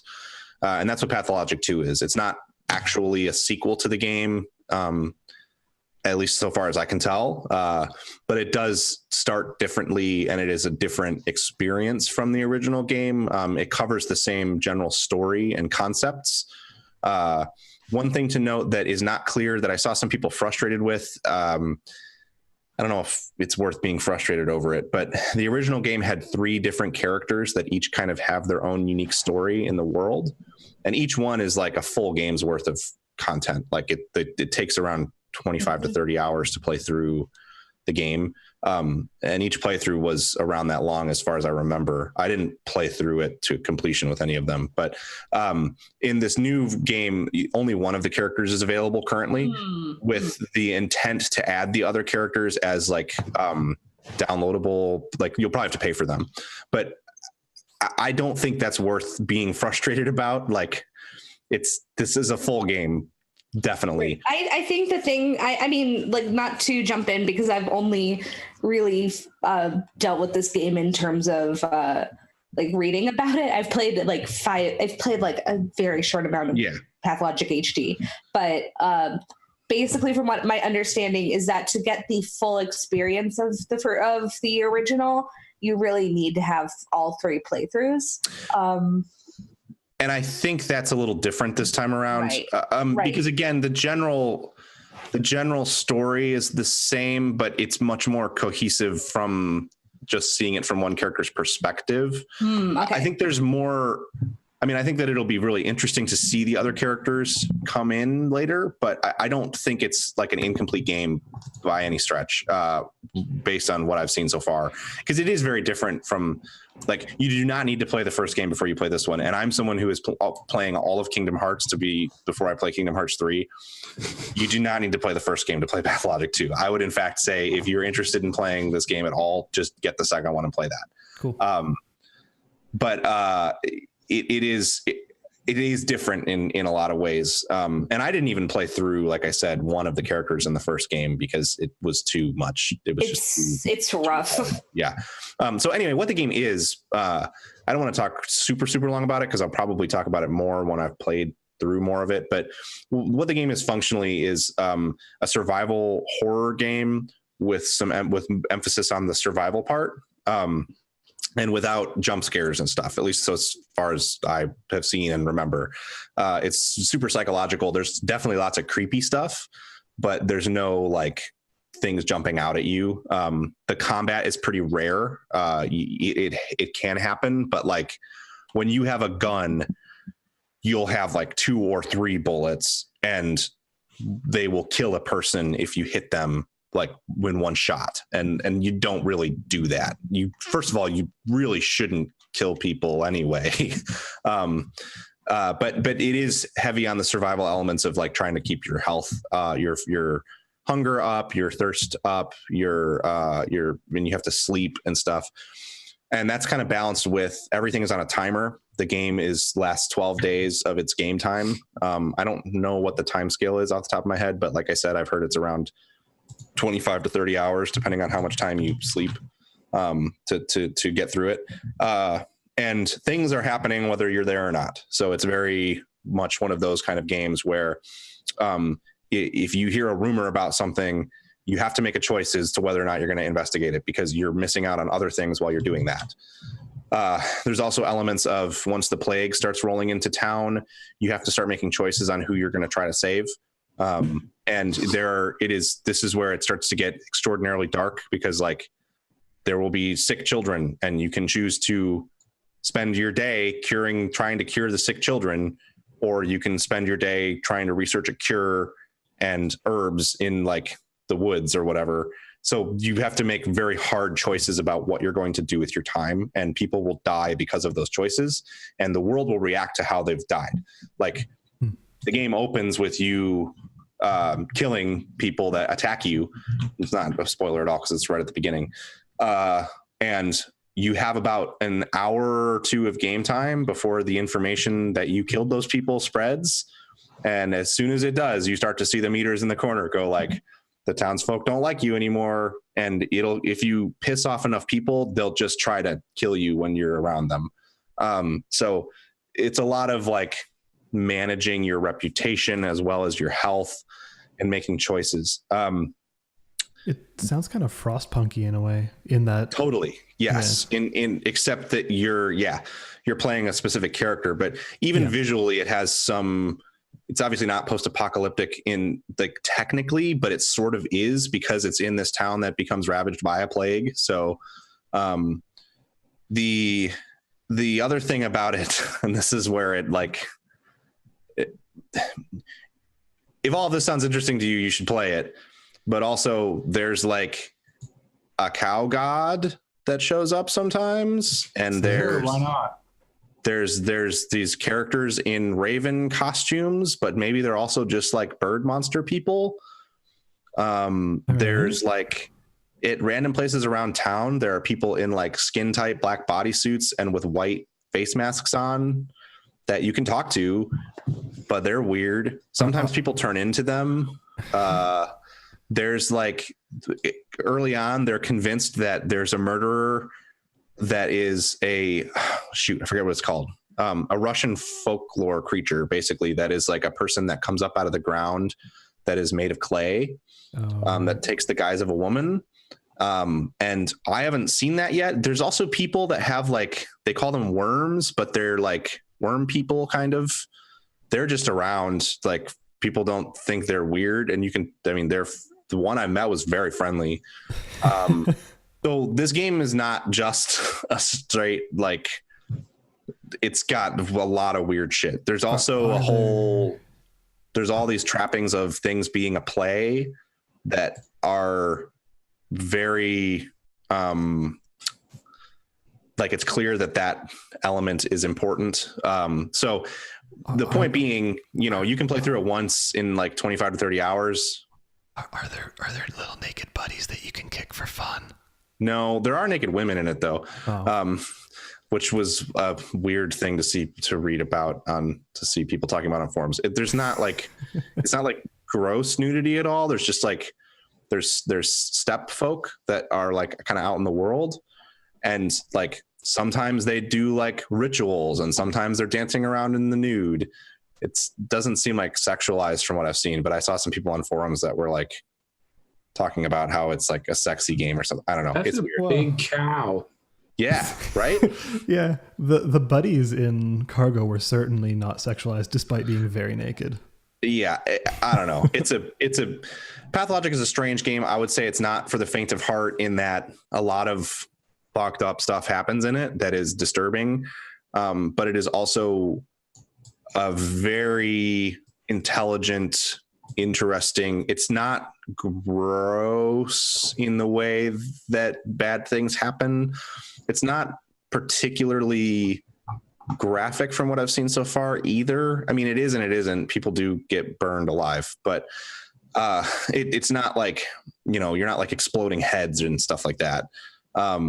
So I don't know. It's a tough game to recommend to just anybody because it is still tedious in some ways, and it is a brutal game from a sort of an emotional perspective, depending on how you find it affecting you. But at the same time, there's also like nothing else like it that exists. And this new version removes the technical problems from what I've seen pretty much completely. Like it runs far better. I haven't seen any bugs. It doesn't have the same kind of, the dialogue is still very strange, but doesn't feel strange because it feels poorly translated. It just is strange. The interface is way better. You kind of have like this interesting sort of journal mechanic where you can see your thoughts, and that's kind of gives you the notes on what you should be doing or what you could be doing. But you should be prepared for it to be a bit of a slog in certain ways. And it also is worth noting that because of the nature of the game, if you really want to get the full experience of it, you're going to have to play it more than once and like do different things with your time. So you could probably play it for around 100 hours to really see everything that's going on and get a full picture, or you could play through it once and kind of call it good. But I don't know, like there's a slaughterhouse that children live in that like used to be like a religious site. It's weird and interesting in ways that I really like. If you like, I don't know. I think like depending on how some of the darker stuff, like Alex, you might really like this game a lot. I don't think you would really like the survival elements of it as much, but it might be worth it just to see all the strange story stuff. I know, Allison, you were expressing interest in it. If you've seen and been curious about the first game, you should totally check this game out. I might. The one thing that I've done with this game, and that actually I might recommend, is this is one of my favorite games to actually read about, just because it is obtuse. It's weird, but there's a series of articles on rock paper shotgun that we talked about in our chat that are really, really good, dealing with the original Pathologic. But it's one of my it's a game that I really like to read about or hear about. So since I've gotten so much enjoyment out of that, I think I might get Pathologic 2 eventually, just to kind of partially support it, and B, to actually maybe have this be the time that I get into it. Cool. Dia Lucina wrote a really good review of it over for Paste. Cool. I highly recommend. I see Ajay's face. I'm looking at this video, the stream. Yeah. What is it's a weird game. It's a weird game. What? Okay. For what it's worth, I didn't see any of this stuff when I started the game because I made different choices in dialogue and stuff. Okay.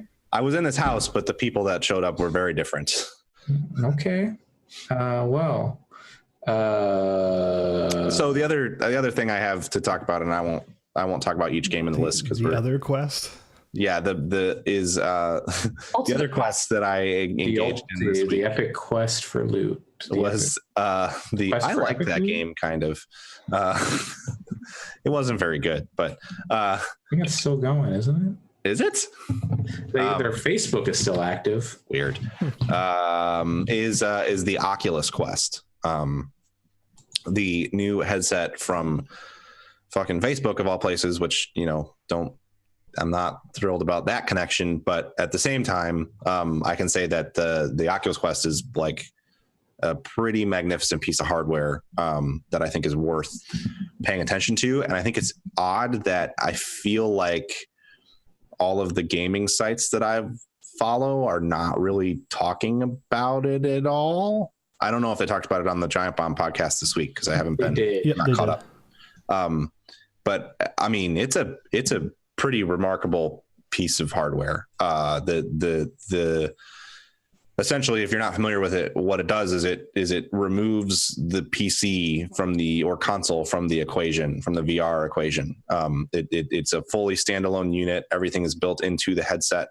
But unlike phone VR, like Daydream and the Oculus Go from last year or the year before, the Quest is more or less console quality games, and running with like serious touch controllers, the same controllers that the new Rift S is shipping with. And they're on par with, Vive's controllers and other Oculus controllers in the past. So you're getting, when I say console quality, like, I don't know what it actually like frame by frame comparisons with the PSVR, but from what when I've tried the PSVR to this, they seem comparable. So you're not getting like Quest or Oculus Rift or Vive type quality that you would out of a really powerful gaming PC. There isn't a 2080 in here.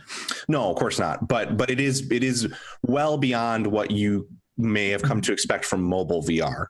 Yeah, but it's better than a phone. Totally, yeah. And the other thing is that because it's all built into the headset too, like the screens are built for VR, the lenses are built for VR, so it's not like you're plugging your phone screen into a headset. And then on top of that, you're getting like the 6 degrees of freedom that you can't get out of phone VR. So what that means is you can move around at room scale like you would with a Vive. And one of the most incredible things about it is that you just put it on and it works. There's no calibration part. There's like brief setup where it updates the firmware, and then you draw your like room scale boundaries. But it has cameras on it. That's how it does its tracking, is it reads the environment and then is able to like use the 3D cameras on it to like track the depth. So that's how it's like able to track where you are in the space. So what that means, like when you put the headset on, it just gives you a pass-through view of the cameras, and then you draw your play space that way. And it takes like, I don't know, 10 minutes to set up, if that, the first time. And then after that, every time you put it on, it will just go, like if I put it on, I charge it next to my TV and I play about 7 feet away from the TV behind the couch. So I can grab it off the charger, put it on, and then it goes like, oh, you're not in your play space. And it gives me a pass through of the the cameras. And then I can turn around and it see the boundaries from the outside of where I usually play, and then just walk over and play. And it tags where your controllers are when it's got the cameras on. So it like the barrier is no longer there for needing to like do setup and like needing to the one thing is that when the lighting changes drastically in the room, as it does, for example, when it goes from night to day or day to night, sometimes it gets a little confused and it'll have you redraw the play space, but that takes about 30 seconds. So it's not like frustrating or anything really. And then from there, it just works. Like it can handle play spaces of up to 25 by 25 feet. So if you have like a big garage or basement or something that you can play in, you could probably play a game like Vader Immortal or some of the more like adventure-y, like walk around a space games without even using any teleportation locomotion or like smooth movement locomotion, really because cool. it just works and tracks the space incredibly well. So I've played stuff like Beat Saber on it. I've played Vader Immortal. I've played Super Hot VR. I played a flight simulator called Ultra Wings. I checked out a demo for this like goofy tennis game. And I played a little bit of Orbis VR, which is an MMO, and which I got because it was on sale and it's weird. I don't know how much I really like it yet, but it's certainly weird to play an MMO in VR. But the thing, I don't want to like get into like detail about each of those games because that would take like a long time. Yeah. But the thing about it that is so impressive is just how well it just functions and how easy it is to go from both not being in VR to being in VR to also being aware of your room. So like part of the reason that I don't use my Vive that much is because there's setup time, because like I have the sensors on tripods. So I would have to set them up. And if you have taken down and reset up the sensors, then the Vive needs to recalibrate. You got to put the headset on the floor. You got to put the headset on your head. You got to like redraw your boundaries, but that you can't do that with the headset on because it doesn't do the same kind of pass through. So you have to take the headset off and walk around your space with the controller. It's like 25 minutes to set up. And then on top of that, then once I'm done with it, I got to collapse everything, got to put everything back in the drawer, all that stuff. Also, while you're in, I don't have any awareness of what like my partner's doing because I have big headphones on and I'm like totally in it. With the Quest, like it has positional audio built into the straps. So a lot of people won't be satisfied with that audio, but I found it to be totally acceptable for me. And if you poke your head outside of the Guardian space, you get the camera feed. So you can even like just walk out of the space and then see your room around you. So in addition to being able to hear stuff around you, you can also pop your head out and like talk to someone and see what's going on. There is the option to plug in headphones too, if you want more like better headphones, but I found the speakers built into it to be pretty good. It also has a microphone. So like, it's very strange to play like that VR MMO and you're like walking around the space and you see other people's avatars because it's pretty heavily populated. And you can like, it's all voice chats. You just like hear people talking to each other and like waving at each other and stuff. That part's strange. I would say too, like the stuff like Beat Saber works just as well there as it does on the Vive. I've played it both places. There's no custom songs yet, but there is hope for that because you can sideload stuff onto it. So people are already working on trying to hack in custom song support. Personally, I don't really need that because I am not playing it to listen to music so much as play the rhythm component. So but if it had good music, then I get the argument for sure. It doesn't really matter to me. I think the music in it is fine. It's not stuff I would listen to outside of Beat Saber, but it's built for it and creates fun gameplay. They've also they already have one pack of songs you can get that are not by the guy. So they're going to be adding more songs to that too. Is Popstar in it? Yes. Mm-hmm. It has all the same songs as far as I know that the other versions have. Well, the PS4 version launched with all that stuff and it wasn't in the PC version for a while. So I think it's all on the PC version now, but I think this might be ported from the PS4 version, but I don't know for sure. It could be. It definitely, they had to downgrade some of the like fog effects and visual effects to make it work on the Quest. And you have to buy it again if you already. That's the only. There's a lot of cross-buy titles between Rift and Quest, like Robo Recall is one I believe that is cross-buy.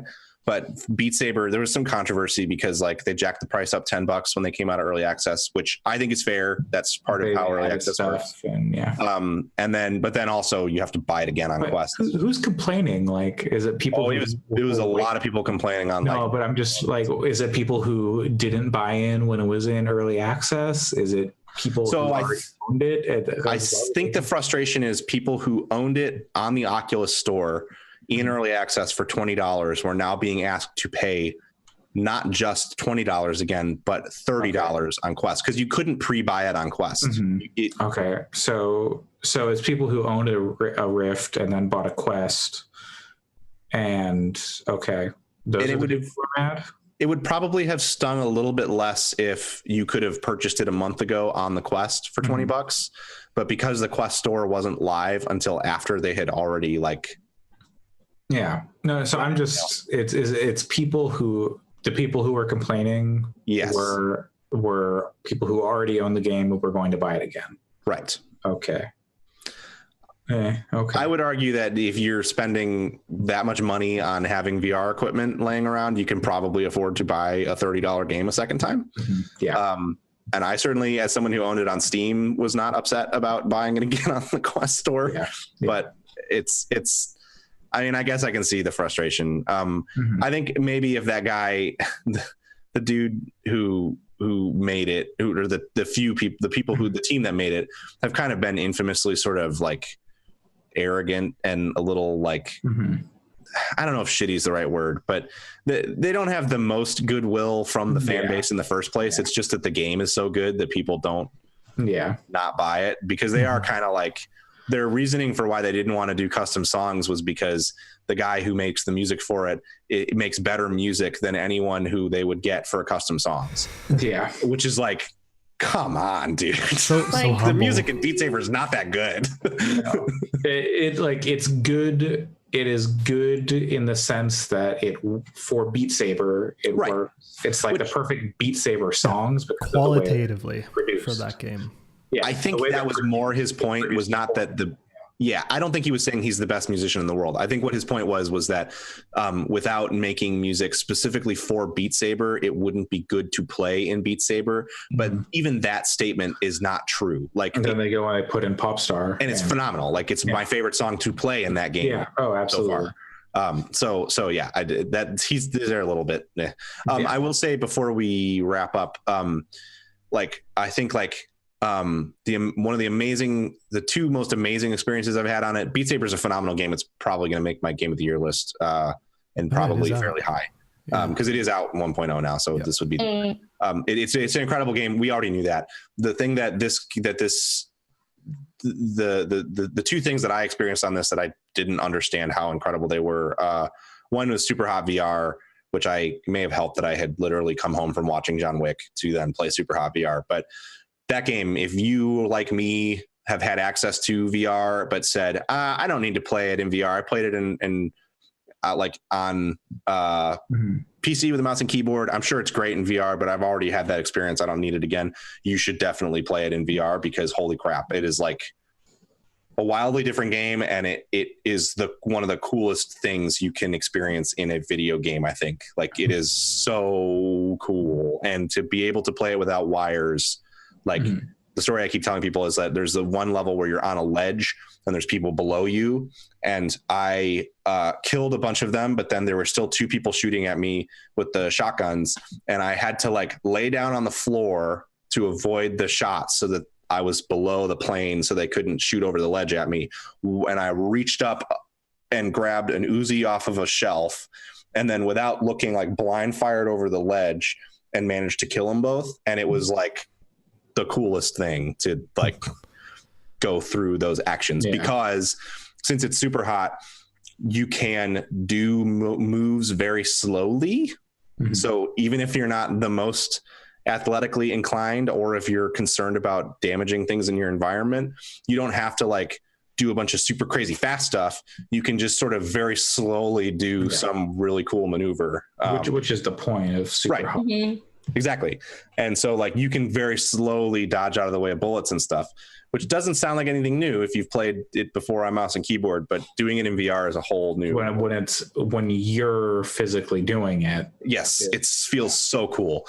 There's a level where you grab two throwing stars out of the air in front of you, and then you can like throw them to the side and kill two people without looking at them if you kind of have played it before. And then they have knives that come at you once you kill them, because everything in the game, if you played it, every time you kill someone with a weapon, it usually flies at you. So then you can grab the two knives and stab two other guys coming at you. It's all just really awesome stuff. And you should play it if you have access to VR because it's phenomenally good. Speaking of, God, you're making me want the thing. Yeah, I was going to ask. So, just for me, I haven't bought into VR yet. I technically have a dev kit for the original Oculus because I did do development for it like 5 or 6 years ago, but I haven't bought into commercial VR since it's come out with the Rift and the Vive or the phone stuff. Do you think the Quest is a good entry point for someone if it's their first one, or do you think it's better to maybe wait for the Quest 2? Or no, I don't think you should feel like you need to wait. I think if you are really concerned with visual fidelity and you really want to be able to play realistic looking games in VR, that you're probably better off, and you have a gaming computer, you're probably better off picking up a Rift S. But I think that if the Rift S still has a cable though, and I really think that the thing with the Quest that sells it for me is that it doesn't have that cable. And I think the biggest downside with it, aside from the difference in fidelity, which again is if you've never used VR before, you're probably not even going to notice. But the only other downside is it's only got about a 2-hour battery life. But as someone who's played a fair amount of VR, you shouldn't play in VR for much longer than that. Like, I'm sure there are plenty of people who would be like, no, I play Beat Saber for 4 hours at a time. Trust me, I did a 5-hour session in the Vive once. Don't do that to yourself. Like play for an hour or an hour and a half and then take a break. So I would say that it's definitely worth that. I like without having the wires, I think it's better. And it also gives you so much more versatility. Like I'm kind of thinking maybe on tomorrow or Monday, if I get up, I usually get up early now. You shouldn't use this device in sunlight. One, it can't really track if there's really bright lights in your environment. And two, the sun can damage the lenses. But you can totally use it outside if it's overcast or twilight. So I'm thinking about popping over to the football field that's at the school down the street and like early morning before anyone's awake to laugh at me and trying it out there and seeing like what it's like to play like something like Vader Immortal in a huge space where you can really walk around and not use the teleportation. I will also say that if you've used teleportation locomotion in the past, I can't do smooth. It gives me motion sickness. Nothing else really does in VR but the smooth locomotion. So I have to use teleport. I use teleport for Skyrim and stuff, and it's a pain because you also have to like turn, and because of the wires, you really need to use the like click turn. So it's kind of frustrating. With the Quest, since there's no wires, teleportation locomotion works way better because you can see the direction you'll be pointing when you teleport, and you can physically turn your body as you teleport really easily. So it feels way more natural, and it doesn't. I felt like I never had to do the click turning when playing Vader Immortal like that. I'll real quick say too, Vader Immortal is like, from a fidelity standpoint, it's probably the one you notice the tech limitations the most on, because it's like it's kind of more realistic visual style, and the characters don't necessarily like look incredible, but it's also a phenomenal example of what just a general narrative experience in VR can be like, because you have a mix of interacting with buttons and switches and physically like hacking doors open, like opening door panels and moving things around. And that feels really cool and satisfying. You have the like exciting moments of like, we're running away from something in VR, and you have like times when you're climbing on stuff and it's really like wild because you look down and you're way up in the air. And then you also have some like action stuff with some lightsaber combat in there. And it's like a really, really good 45-minute experience that gives a great example of what these devices could be used for in a more narrative sense, beyond like the sort of like, this is a sports game, this is a rhythm game. Yeah, beyond tech demos. Yeah. So I'd highly recommend checking that out if you do have one of the, it's currently only on Quest, but it'll be on Rift S later this spring. So that's worth playing too. There's some tech issues here and there in that game specifically that are problematic. Like, it actually crashed for me a bunch, but it didn't like fully crash. It just would drop back to the home menu, and then it was like it was suspended, so I could just jump immediately back into where I was. That was really weird. It was basically like I bumped the home button, but I wasn't. And then there's also some occasional tracking stuff that I noticed more with that game than with other games, but that's all so minor, and a lot of it's based on your environment, and it still worked way better than any other VR that I've used, like right out of the box. So super, super recommended. Cool. I definitely am jealous of you having it, and I can't really justify buying it now. Yeah, I don't want to pretend like dropping $400 on a headset is like not a large expense. It obviously, it's a lot of money. I would say that like, if you're the kind of person right now who is like, oh, should I buy a second console or a headset? This headset, I would say do the headset thing, because it's worth it for sure. It's pretty incredible that this thing is available at that price point, I'll say. Yeah. It, like, when they first announced it, I was like, I don't know. Same. Yeah. Is it just going to be like basically a phone built in or what? But it sounds like they did a good job. I heard a thing, I think it was on the Bombcast like a year ago, they were talking about it, where one of the original problems is that it got too hot. So like, you had to take it off. You could only play it for like 45 minutes at a time, because then it would get too hot and like you couldn't wear it. Not like temperature on your face, like the hardware in the headset was too hot, so it would overheat if you used it for too long. And that was when I was kind of like, well, I don't know about this, but it does not have that problem at all. You can it's nice and cool. In fact, because of the way the headset's designed, it also is nice and cool on your face, because it has a little bit more venting than stuff like the Vive. Yeah, it's good that they're not, burning people's faces off. That's the first step to a successful product. Step one. Yeah, don't burn people's faces off. That is going to do it for our quest today. In our quest to tell you about video games, all the hottest and best stuff. Next week, I think we're going to do our E3 predictions, because E3 is a nightmare that starts too early now. God, that's right. Oh wow. It'll start before we have a chance to do a podcast in 2 weeks. So a lot of stuff will probably have already happened or be happening, or not a lot of, like, some stuff. So yeah, and like stuff will probably leak. Some stuff is already leaking out. So we'll see how we're. What's the game? What game is going to have their entire marketing campaign decided on leaked footage? Oh man, that's our. Bring your prediction next week. Barry, you got me. You win. We'll see. It was Rage 2 last year. Yep. Let's see. So I'm gonna go. I think I'm going to Bit Summit next weekend as well. So maybe I'll have something to say about that. We'll see. Does anyone else have anything they want to mention or look forward to? I'll be moving next week, so. Oh, nice. Nice and not nice. I hope that doesn't make things too difficult with podcast production. Let us know if we need to pick up the slack anymore. I will say I mentioned it briefly in the thing, but believe May 31st, the 30th for the 31st, the Outer Wilds comes out on Epic Store and Xbox on Game Pass. You people should really play that video game. I'll check it out in approximately 1 month. Yeah, it really should play that video game. I would like to. It sounded neat from everything I've heard from you and others talking about it.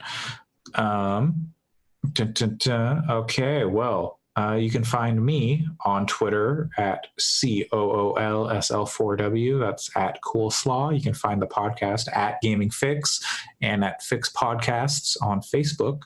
Pat, where can people find you? You can find me at JesterPC and writing at gamingandconfidence.com. Great. Allison, where can people find you?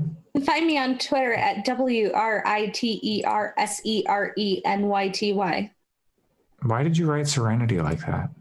That's like a very long, that's been my username since literally I was like 12.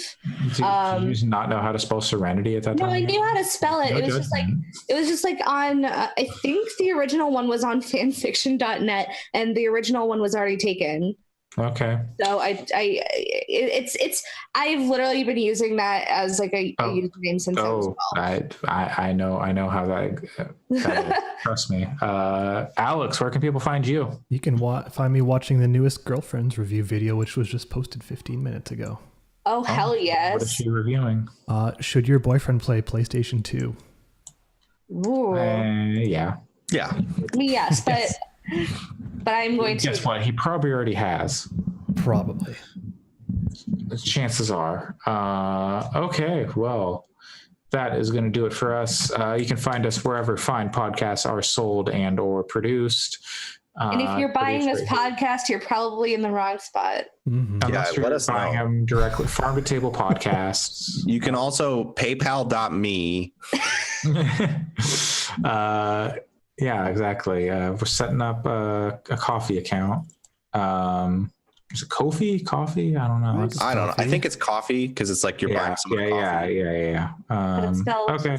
Well, yeah.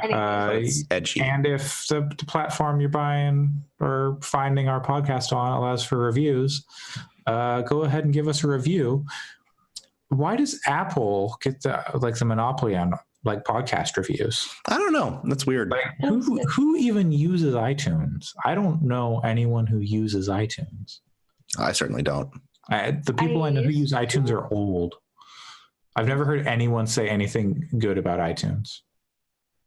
Do you have any more iTunes zingers?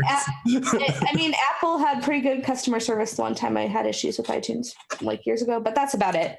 Anyways, wherever you can leave genius. We're coming for you, Apple. Watch out. Anywhere you can leave a review or a rating, give us the highest rating and a good review. You know what? Anywhere you can give a tarot card reading about our podcast, please go ahead and do it. Publicize it. Twitter, tarot.me. You can drag us in the text of the review. Just make sure that the star count is at the maximum. Hey, speak for yourself. You can drag Pat, but you can't drag me. Put the team on my back, and I'm gonna carry us home. Good night, everybody. Good morning, wherever you may be. Thanks for joining us. So long. Bye. Bye.